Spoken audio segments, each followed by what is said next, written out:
Alright, hello adventurers and welcome back to part 2 of the Legend of Kelamentura Omnibus recap.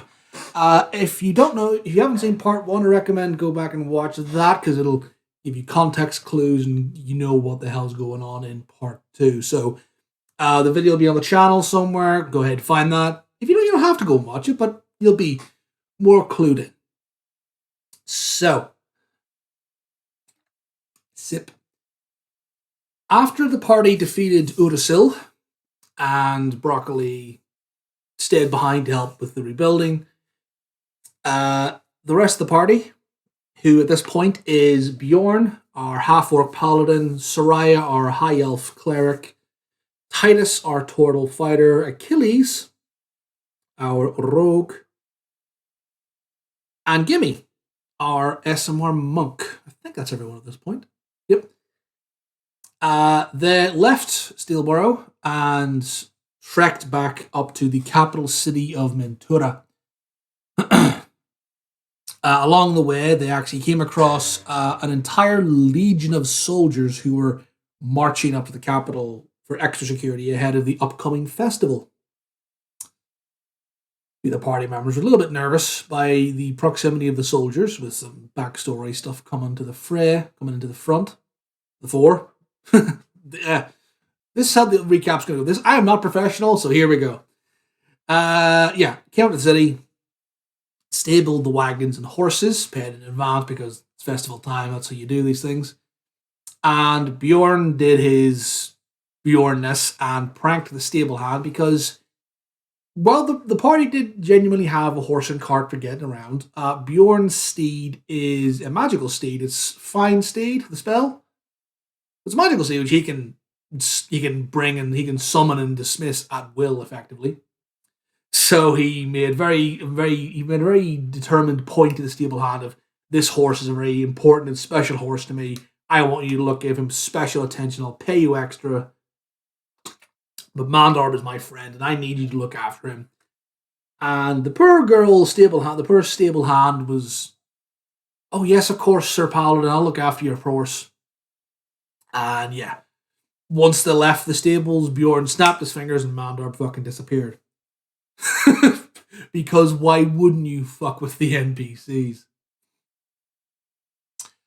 They entered the city, climbed up through the tunnels, and emerged with breathtaking vista, seeing this massive glittering city, fully spires, temples, massive buildings of marble and stone, just the opulence and wealth fully on display. But of course, they could see distinct building styles and temple styles, including at one point an entire part of the city that looked to be overgrown with massive trees growing out of the city. And you're going, what the hell is this? But welcome to Mentura, the capital city of Mentura, the continent. Which the party were just breathtaking. They're kind of taken aback by the majesty of it all. And they headed down into the city proper, had a good walk around. And along the way, the couple of market stalls, the Titus bought a big old basket of fruit and munched away on that. And when they were going through the streets, they actually came across one of the merchants who was just doing his usual calling out to the people, trying to get people to come over and buy his stuff. They came across a group of thugs who were going around and harassing this merchant because he wasn't from Ventura, he was from the dynasty. But encountered these members of a hate group and dealt with them, gave them a bit of a black eye, told them to naff off, and they did. The merchant was very thankful and headed off to Baradoon's temple, where the Adventurers Guild has an office. Found there, went up there, reported to Katha, who was their contact, who, upon hearing the party's tales between travel through Brewstock and what they'd found there, and the Draco Bears and everything else, was like, oh, there's some shit going on. Right, thank you for that. I'll arrange an audience because this sounds pretty bad. And said to the party, he's going to arrange an audience with the council, some members of the council, for the party to report to. and says, right, if you're going to be in the tent, going to be here for a few days, there's a festival going to be kicking off soon. There's a tavern called the Hungover Piglet. Head over there, stay for a few days. Oh, but when you're there, don't order the pork. And that is the start of our downtime. With a few days of downtime. The party kind of scattered about and did their own things. Lorilla spent her downtime carousing, enjoying the fine food and drink of Mentura. Was joined by Titus for a few parts of this, which led to, at one point, drunkenly at like 2 a.m, Lorilla wild shaping into a tortoise, and a drunk Titus, the two of them tortling through the city at 2 a.m, which was just madness, but fun. After this, Lorilla went off and became friends with one Grace Felder, the owner of a herbalist called Fauna Mortiferium, and kind of becoming good friends with the patrons and owners of the Deep Roots pub, built into a massive tree in Toromir's ward. Titus went off, and he's an artist, he's a fighter, but he's also a blacksmith. The guy likes to build things, make things. So he went off, found a smithy, and with he's a hill rune fighter, whatever that subclass actually is. Rune Knight, that's the one. So with his knowledge of arcane runes and blacksmith proficiencies, he forged for himself a ring of climate control, which allows him to be comfortable regardless of what environment or temperature he's in. Basically means he doesn't suffer any penalties from weather or climate. Pretty nice. And he then went off, and with the money he had got from helping with Ursil, bought a present for Achilles in the form of some slippers of spider climbing. Meanwhile, Achilles spent his time praying, visiting temples, respects, and leaving donations. And the night before the festival kicks off, he hatched a bit of a plan. He entered the central temple within Mentura, which, as I said to them, was, this is the Vatican, if you will. For if you're a Catholic, this is the Vatican, and that's who you are in this world. You have gone to the Vatican, and you're going to do some shenanigans.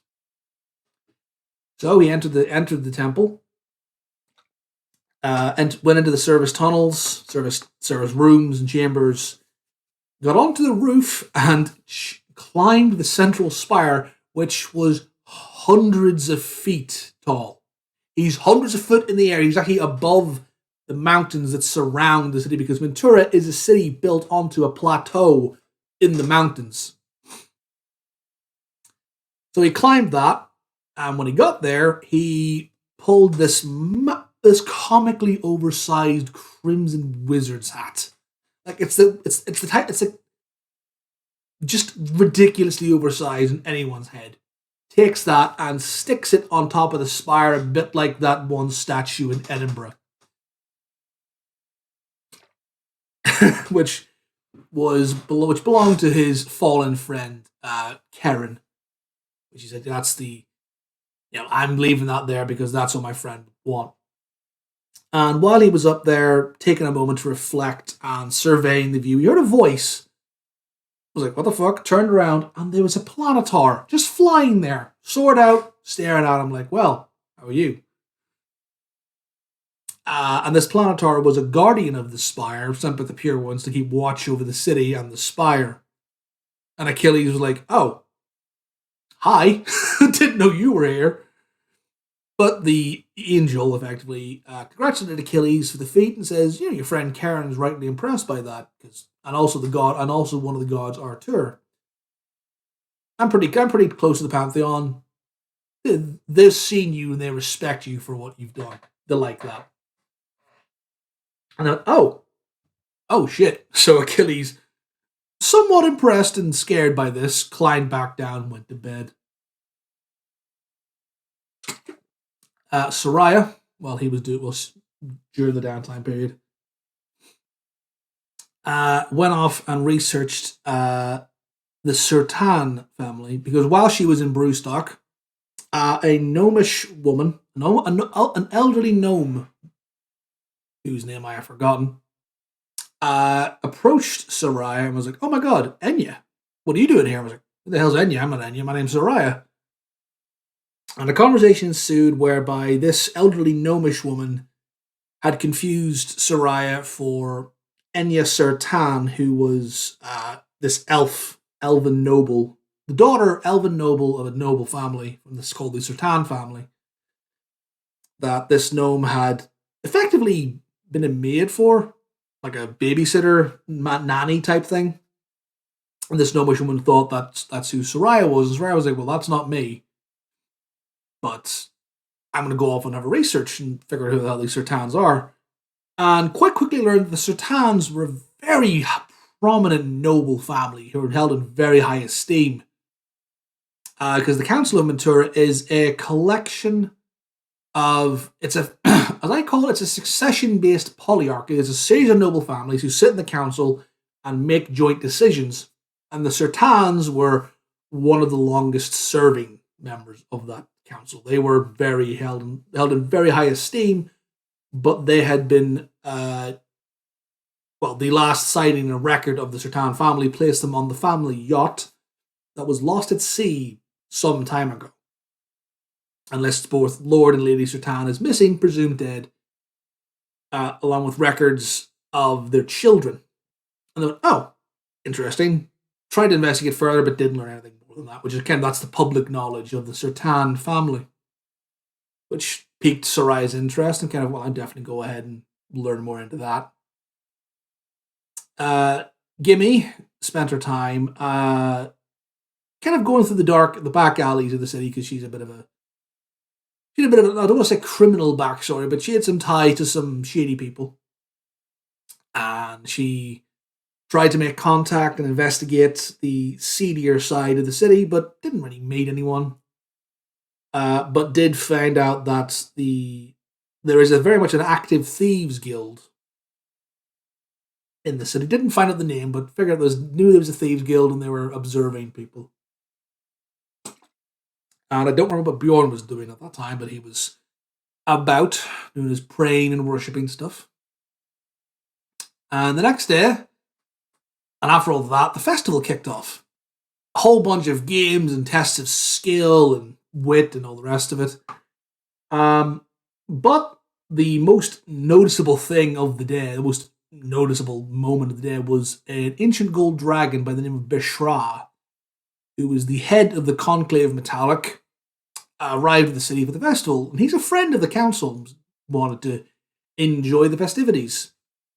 So put in this big aerial display and landed, changing his human avatar. And just enjoyed the day, enjoyed the games. Party then went off and went through a bunch of games. Lorilla did pretty well, won some stuffed animals, Achilles. They all just had the crack and whatever else, enjoyed themselves, a little bit of downtime. But Titus couldn't resist his pugilist urges, went off, found Bishra, who was in conversation with a number of nobles, and says, "Hey, do you want to fight?" And Bishra was like, "Excuse me?" It's like, "You see, I love to fight. I love to box and to fight. And you're an ancient gold dragon. I would love to fight you in a contest of each for funsies." And Bishra was like, "You know what? Let's do that." So yeah, Titus went out and challenged an ancient gold dragon to a boxing match. Bishra was like, "You know I'm a dragon. You know I could kill you." And Titus was like, "Well, we're not going to fight to the death. We'll fight to unconsciousness." I was like, "All right." So the two of them, this ring was set up. The two of them had this boxing grappling match, during which Titus was actually able to knock him prone, was able to sweep the leg and knocked Bishra to the ground, which caused quite a stir. But soon after, Bishra was like, "Okay, you've had your fun." Boom, and just knocked him out. But knocked him down, he was brought back up. And Bishra says, "Well met, well fought, Titus. You and your friends, you have a moment, come see me. I have a cave outside the city that I'm staying in. Come find me, I might have some work for you." And he headed off.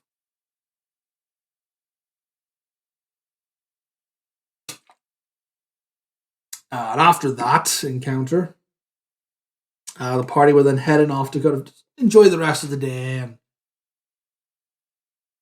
what have you. The party found themselves being observed by a strange hooded figure. This figure kind of was like this drow individual, seemed to be paying a bit of attention to the party. He kind of came up and spoke to them and introduced themselves as Sir Lowe. He's an elf. He's a drow paladin, dark elf, if you will. He was on a bit of a kind of a missionary quest to try to find people to bring to his goddess. But it's seeing the party, they seem capable. I thought, oh well, you guys might be able to help me. I've got some things that I'm working on. If you don't mind, I'll tag along. You guys seem like a capable bunch. And the party went, yeah, sure. If you drinks in the tavern that night, bit of bonding, and during the process of that, Lorilla opened up to the Titus and the rest of the party about some visions and this evil force that she had been forewarned about beneath the capital city. And kind of this little guilt bubble that welled up and I haven't done enough, I need to do more.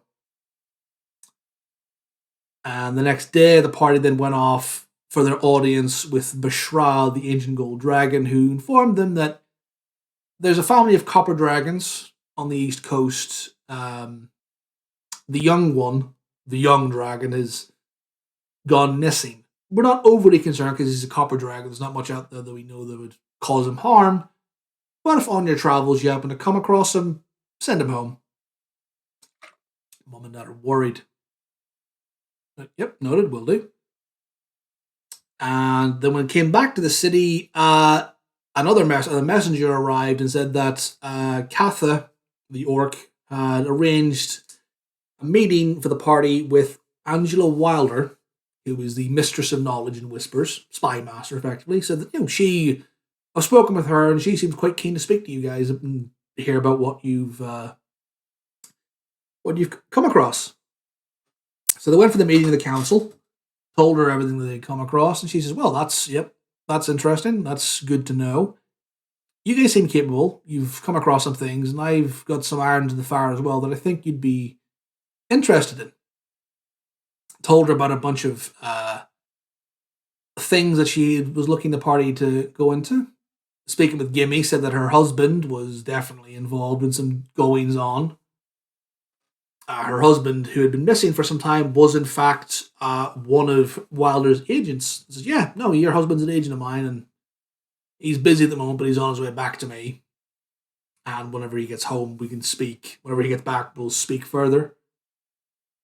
And I also told him that was to the west. To the north, in the Kingdom of Iceborne, the former Kingdom of Iceborne, now a dominion of the council, being rebuilt, overseen by one Lord Desmond Thrain. There had been reports come out of there of defiant influence and some slightly shady goings on, if you wouldn't mind going up and having a look at that. And when Lorilla spoke about the evil forces beneath Mentura, Wilder was like, well, that's news to me. That's concerning. I'll look into that. Thank you very much. But based on the divisions and descriptions that the party had been given, seemed that Lorilla's visions were alluding to the ancient city of Duath, which was a Duragar city that was built beneath Mentura as kind of a mirror between the Underdark and the surface world. And Duath is kind of a trading city between the two, between the Underdark and the surface. But it hadn't been really, it had been abandoned for centuries. The height of the Purge, the city was... The council decided that having a city that linked the Underdark to the capital wasn't a good idea, so cut off all ties with it. But so yeah, that sounds like something in Duath. I'll look into it. Thanks for bringing that to my attention. That evening, the party were Gimme was reunited with her husband. He said he was looking into something in the city of Ektorp, the town of Ektorp, and the city of Portmore. There was some shit going on over there that he was looking into, but his cover had been blown, and he had to flee. But Gimme had found her husband, which is what she was out to do. So at this point, Gimme left the party.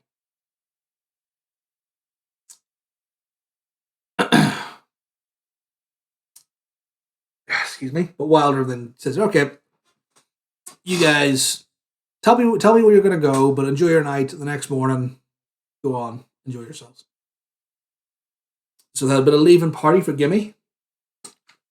And while still in Mentura, went off, and Lorilla looked more into the city and found a bit of information where beneath Mentura lies Duath, the old capital, deep in the Underdark, run by Duergar. This hub library of Duath was host to a terrible battle during the Purge, during which the cavern was collapsed. A beholder, Okata, an important tactician in the Purge, and the Draco Bear were presumed dead in the collapse. They went, oh shit, something's going on down there. Did a whole lot more investigating into the Duath. And Bjorn was very keen to learn more about this hammer he had picked up, because he got the sense when he picked it up and was looking at it, there was more to this hammer than was there, that was immediately apparent. But with his research, found that this hammer was in fact a relic from the Purge and belonged to a champion called Cain. So this is the hammer of Cain. And went, oh, interesting. And the hammer in Cain was a champion of Barad-dûr's rival. Now, Barad-dûr is the god of war for the Pure Ones. And this hammer belonged to his rivals. This hammer is effectively built for the evil god of war, and Bjorn now holds it and was like, oh, this thing's interesting. But in the research found that Cain defected to the Pure Ones after a great tragedy, and the hammer was remade into its current form by a champion of Faldir, who was the god of creations and blacksmiths. But, oh, well, that's interesting. So Bjorn knows that the hammer he carries has an interesting and checkered past, shall we say. Armed with this new information and sans Gimme, the party heads north for Goldenfields, the farming commune, where they know there be goblins. Arriving at the farming commune, they meet the townmaster Carrick, massive Firbolg. He says, yeah, the goblin raids are definitely there, but as things have, they've gotten worse since we spoke to the Adventurers Guild. Yeah, the last time they were here, the worst affected farms is out this way, kind of out to the northeast. Yeah, that's where the raids seem to be the worst. Go forth, go ahead, find out what you can. And as they approached the farms, Bjorn used his eagle familiar, to scout ahead and spotted goblins and some sort of trolls and these massive creatures heading towards a farm. Oh, there's a raid in progress. Headed off to intercept. And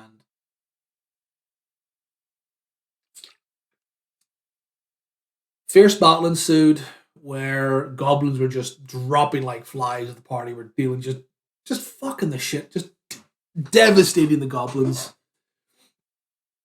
And Lowe proved his combat prowess and basically one-shot one of the trolls. Good old Paladin smites and Bard spell slots. Knackered this thing. The other troll didn't last too much longer, so a bunch of the goblins fled. And there was also a spellcaster that the party had kind of cast a bunch of spells. Oh, there's a spellcaster here, and Achilles saw them flee and gave chase. So Achilles headed off, gave chase, followed by Lorilla as the battle was wrapping up. And the two of them managed to catch up to and restrain the mage, who told them that they were there. They were one of the people in charge. They were one of the ones coordinating the attacks, and these are definitely a series of coordinated attacks designed to interrupt the food supply coming out of Goldenfields. Who, after some interrogation, was dispatched by Achilles. And armed with this information, Achilles and Lorilla returned to the party. The Goblin Chief had also been captured during the battle, and Lowe had kind of collared him and was interrogating him, going, right, you Tell us what you know. Gesh was initially reluctant to speak and didn't want to, engage with them. He says, "Oh, you guys are just going to kill me. I don't care. Leave me be. I'm not going to tell you anything." But the party persuaded him that no, we're not going to kill you unless you backstab us. We're not going to kill you. We're genuinely we know you're not the one in charge. That guy over there, the spellcaster, the mage, he was the one in charge. You answered to him, and we're looking you to help. And through some very good persuasion rolls, the goblin was like, "Oh, okay, well, through some good persuasion rolls and a 500 gold payment," the goblin went, "Yeah, okay, and just divulged everything, told them, yeah, there's a cave over there, here's the safe way to get through it, here's where all the traps are, there's a bunch of guys in the cave, and yeah." Had a whole dungeon crawl planned, and because the party rolled really well, they bypassed all of it. Which I'm not at all salty about.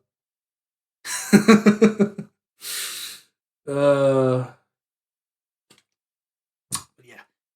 Party with this information, then headed off into the cave, bypassed all the traps, and found this large central lair where there were 4 very powerful looking warriors and an archmage.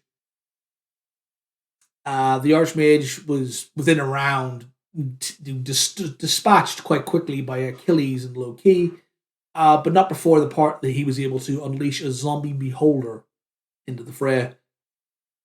So the zombie beholder and the gladiators put up a good fight against the party, but the party quickly overwhelmed the gladiators. You weren't expecting the attack, kind of were ambushed. But the zombie beholder was destroyed. 3 of the gladiators were killed, one of them taken prisoner. And yeah, that was the end of the Golden Fields plot.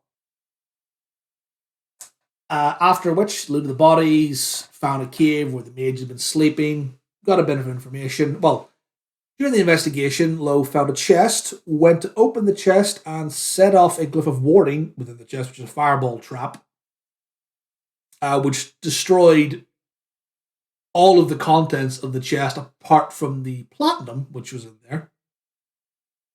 But yeah, there was some information that was incinerated by the mage's fireball. I went, okay, well, that wasn't good.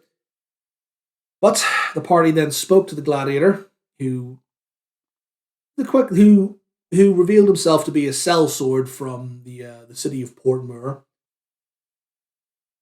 He had no affiliation with the Defiant or the cult, who the mage was. The mage was a full-fledged member of the cult. This guy, gladiator, he was just a sellsword. He said, "Listen, me and my buddies, these guys who are now dead, we were in the tavern looking for work, and this guy in a long coat, green coat, came up to us one day, asked if we wanted to work. We said, yeah, what's the work? Oh, it's needs some muscle, maybe some muscles, some helpers for some things they've got going. Paid them very well. They went, you know what? Yeah, we'll go for it."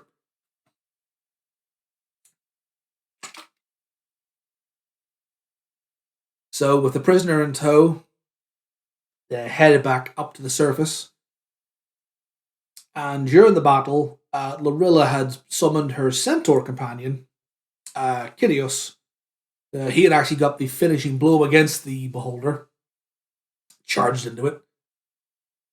And during the return to the surface, Lorilla and Titus were deep in conversation. And, what the hell's... Clearly the party were like, something's going on here. And Titus told the party that, yes, that Lorilla has spent a lot of time in the Feywild. And there's some things going on, there's some sort of conflict going on in the Feywild, and Lorilla's been involved in that for quite some time. She's been there. She's been quite instrumental in keeping things at bay, but since you've left, things have gotten worse, and there's been a lot of incursions made, and we need your help. We need you to come back. And Lorilla was like, well, this isn't something good. I need to go, guys. I'm sorry, but what's going on in the Feywild needs my attention. So the Lorilla was like, okay, well, I'm going to leave, but how the hell do I get back to the Feywild? Because my normal portal is all the way back in Terra, and that's a long way away. At which point, one of the massive nearby trees, one of the trees is a large oak tree, the trunk split,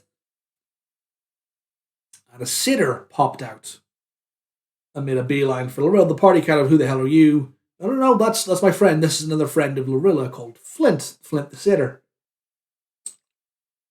And Flint and Kyrios corroborated the stories. Yeah, there's been an abyssal incursion into the Feywild via the Shadowfell. The significant portion, about a third of the Feywild's been taken over, and Lorilla, seriously, you need to come back. Things are bad. And then the tree that Flint had crawled out of erupted in divine light, and the party went like, what the fuck? And an avatar of Tormir, the god of nature, steps out of the tree and spoke to her and says, yeah, well, I can help you get back to the Feywild. And the party were like, oh, literally an avatar of the gods has appeared.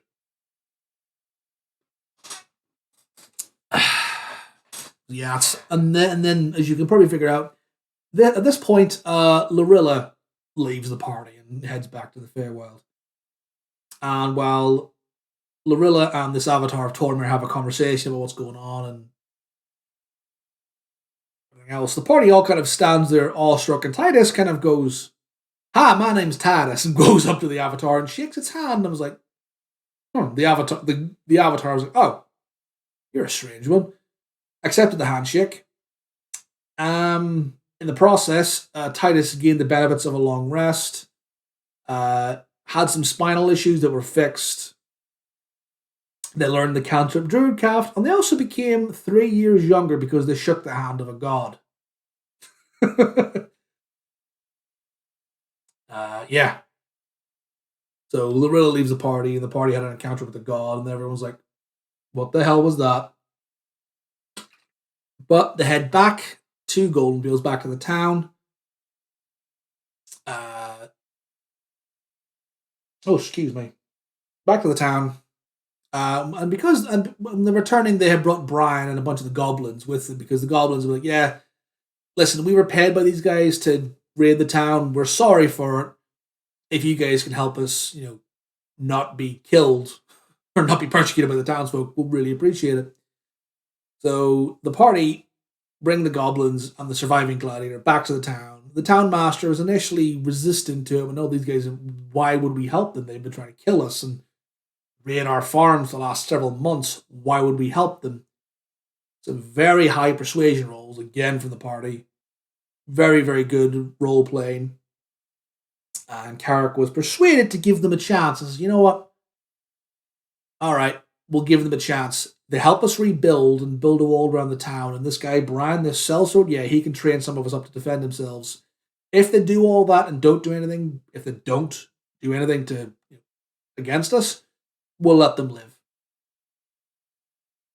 So with the party having negotiated all of this, they went, oh, grand.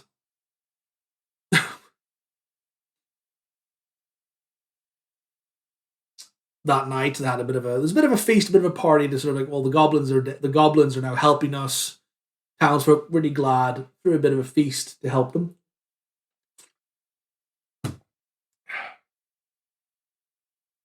And during the feast, Brian, the gladiator, the sellsword, told again, gave a bit more information, but yeah, this guy in a mask and a long green coat spoke to him. He was in charge. Achilles heard this, and it triggered him a little bit. Grabbed a hold of him and asked for more information to describe them. And Brian was like, listen, that's all I know. The guy he wore a metal mask and a green coat. That's all I know. But Achilles was like, okay, fine. Threw him away. And the party like, what the hell was that all about? Clearly something going on there. And Achilles was like, yeah, sorry, that was an outburst. Listen, my previous adventuring party, there was a group of adventurers called The Found. There was a bunch of us. There was a Chandri, who was a Dragonborn Druid. There's a Gnome fighter and a human rogue barbarian. There's a bunch of my mates. And Karen. Yeah, we were we were adventurers back in the day. We were hunting down this cult called the Defiant. And my friend Karen was killed by someone who match that description, wore a long coat and a mask, and I thought it was the same guy, but I don't know. So that guy, the man who killed Karen, fled and got away, and I thought when Brian described him, that's who it was, but I don't know. I've retired. Since then, I hung up my sword, retired, lived in peace, but I heard the Defiant had come back again, and I came back to it, and I said, well, listen, I'm not going to stop until I until I find that man or destroy this cult. And after this, the party then head back to Mentura. Received payment for completing the Golden Fields Goblin contract. And at this point, Wilder says, yeah, while you guys are away. By the way, thanks for Golden Fields. That's another big help. You guys are proven to be quite useful, quite adept at solving problems. And says, yep, I've had people looking into Duath, and we found the entrance, because the entrance was, we know it's roughly where it was. Found it, and I've got people watching it. And there looks to be a number of undead trolls guarding the entrance, so we're going to observe it for now, but we'll keep an eye. If you guys ever decide you want to come back and deal with it, we'll let you know. And at this point, the party decided that they were going to head north to Iceborne for Achilles to kind of now getting the idea that there's something going on with this cult, the Defiant, and with Iceborne being the strongest lead, they headed north. So, with the course set, the party then head off and begin to gather supplies. To gather supplies and prepare themselves for the journey north. And at this point, I'm going to say that's the end of part 2 because I've been going for a while. So yeah, that's the end of part 2. We'll come back.